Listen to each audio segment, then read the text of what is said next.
Hey, how's it going, guys? Mr. Boss for the win here, and in today's Grand Theft Auto 5 video, I have some very interesting information to talk to you guys about today, including some info about the upcoming Gunrunning DLC, as well as a lot of details on the hidden content that's going to be coming out in the current update that actually just came out yesterday, which was Cunning Stunts Special Vehicle Circuit. And I can hear you guys right now. This update just came out, and we're already talking about what's going to be happening next. Well, there's a lot of cool things that were found within the files, and I'm going to talk about all of those in this video today and try and break them down and keep it as organized as possible. So let's not waste any more time. Let's jump straight into this and let's get it started. So yesterday on the GTA forum site, FunMW2 posted this. He said, "Hey Hunter, you there?" Who's another member.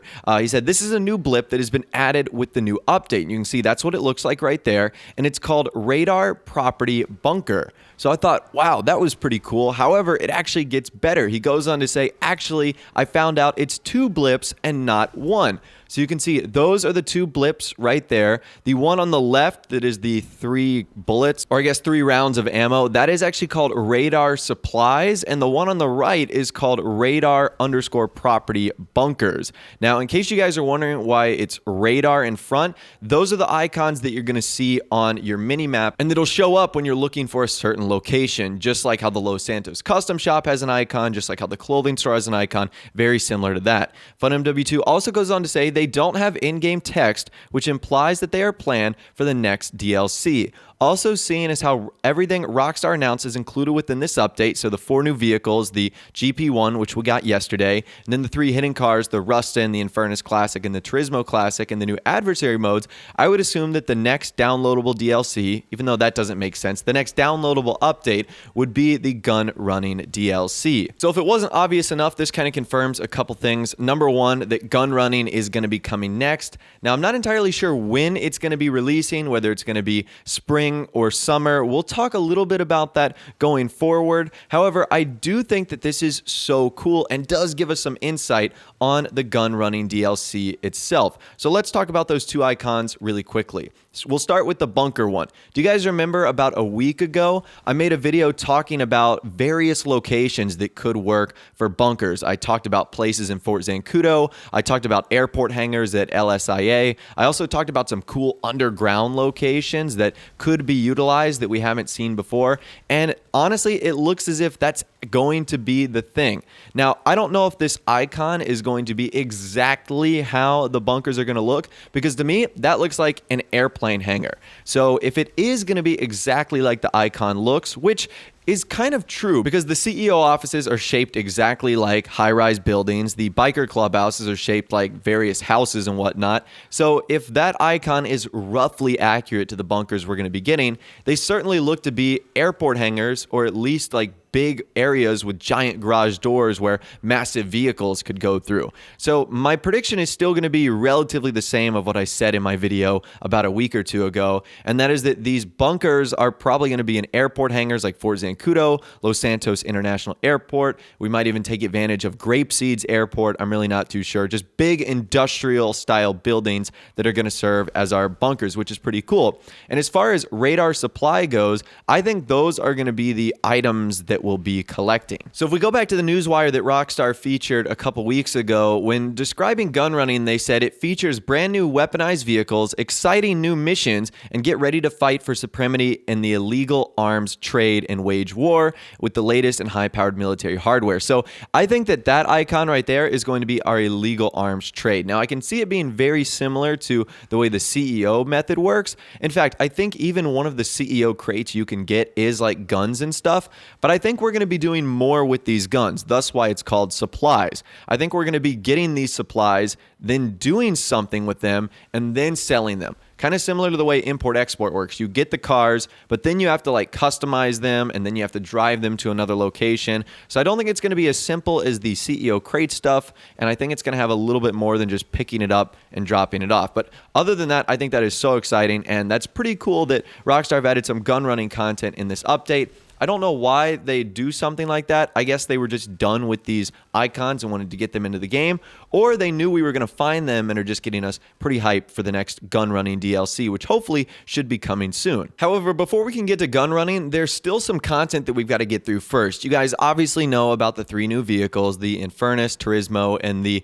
Hijack Rustin. However, there's 2 adversary modes as well. One of them is called Resurrection, and another one is called Top Down. These are 2 upcoming adversary modes. Now, Yan2295 has actually found some interesting text strings that relate to these adversary modes. So the first of which I think has to do with top down, because it seems as if it's camera stuff. These are the 2 text strings. It says to toggle the expanded view on off, and then to see a top down view. So that's pretty obvious right there that it definitely looks to be focusing on the new top down adversary mode. I wonder if it'll use the same camera mode that Deadline uses. That's just an interesting thought right there. There's also some interesting NPC stuff that could possibly be used for the creator. You can see ambient pedestrians, and then another line of code that says prevents random NPCs from spawning. That right there is kind of interesting. It also looks like we have some info for the Resurrection adversary mode. You can see it's A has been resurrected, another line of text that says resurrected, resurrection, you have been resurrected, and then a interesting description of how the game seems to work. Eliminate the entire enemy team to gain a point. Players only have 1 life, but they can be resurrected if an enemy is taken out. So that's kind of cool. So it's almost like kill confirmed. Like if you don't confirm your kill, or you're killed before a certain amount of time, the guy you just killed comes back to life. I know that's kind of confusing, but that's kind of what I see it as. And then there's a bunch of interesting other lines as well. Yan doesn't know what these belong to, but it says if players fall too far behind, they will explode and be eliminated. Gain a point by being the last racer alive. Not exactly sure what this is. Possibly a new race mode. There's a couple other lines for machine gun, general combat, etc. However, there was also some random months that were found within the files as well. I don't want to make too much out of these months, but a lot of people are guessing that these are the months of the next couple of updates. So the months are June, July, August, and December. So if those are the months of the next couple of updates, could this actually be the release month of the gun running DLC?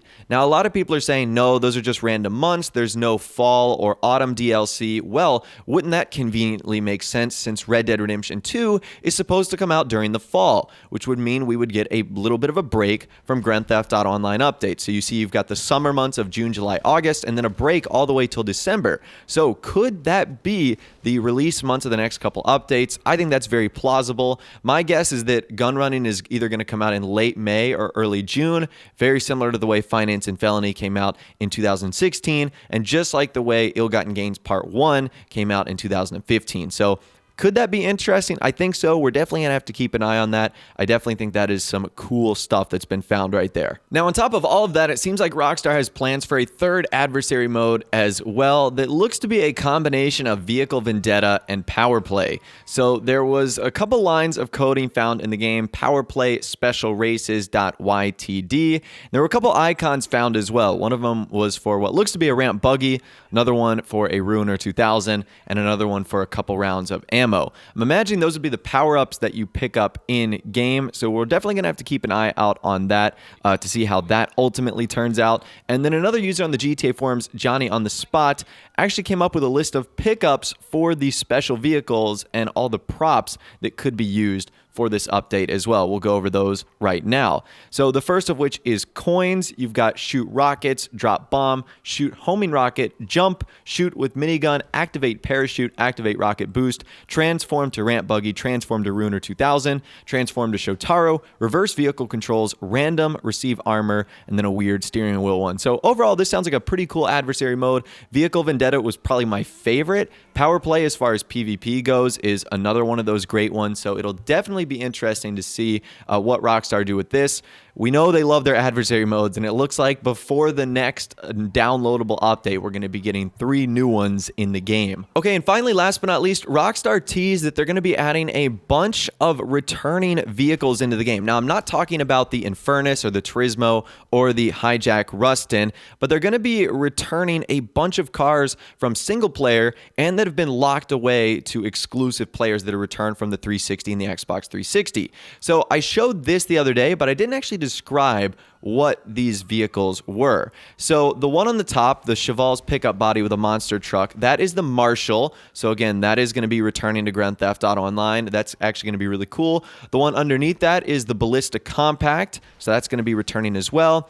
Under that, you've got the Kraken Submarine. You've also got the regular Impante Dukes that'll be coming to the game. Again, that's been locked away because it was an exclusive to returning players. Also, the Dodo Seaplane. You've got the regular Stallion, and then the Duke of Death, which they teased the most on the end of the newswire, they said, including one particularly morbid muscle car. Now, they're certainly referring to the Duke of Death there, so it is going to be coming to the game. So I don't know when they will be releasing, likely at the same time when Rockstar updates the tunables for the other vehicles like the Infernus, Turismo, Rustin, etc. And while that is a great start, it also makes me wonder if other vehicles could be added into the game as well. For example, the Lost Slam Van would be perfect. What's to stop Rockstar from doing that right now? Although that would be pretty cool for a military DLC. Not going to lie right there. Also, the Go-Go Monkey Ballista, that could be pretty cool to have added into the game. But regardless, it looks like sometime in the future, you're going to be able to purchase returning content since the character transfer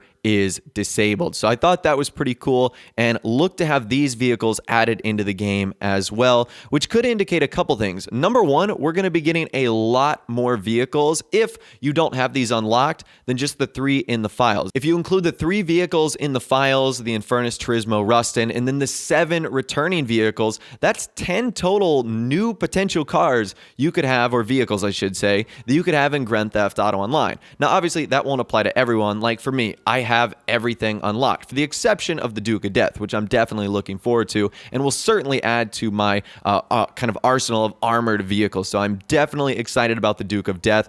But if you don't have all the other ones, the Dukes is an amazing car, the Stallion is amazing, the Dodo Seaplane, very versatile. I really like the Dinka Ballista. It's a pretty fun car to drive around as well. So this is going to be so cool, and it looks like the next couple weeks and then months ahead for gun running in Grand Theft Auto Online is going to be really exciting. And I really can't wait to get my hands on all this new content. So let me know what you think about it in the comment section down below. What are you looking forward to the most? The new adversary modes, gun running, the Duke of Death, these new vehicles. Let me know your thoughts, opinions, and more down there. If you did go on to enjoy the video though, a like rating would of course be awesome. And also subscribe to my YouTube channel if you are new or you like daily GTA 5 videos like this. With all the way guys, like I said, thanks so much for watching. Take care, and I'll see you guys in the next video.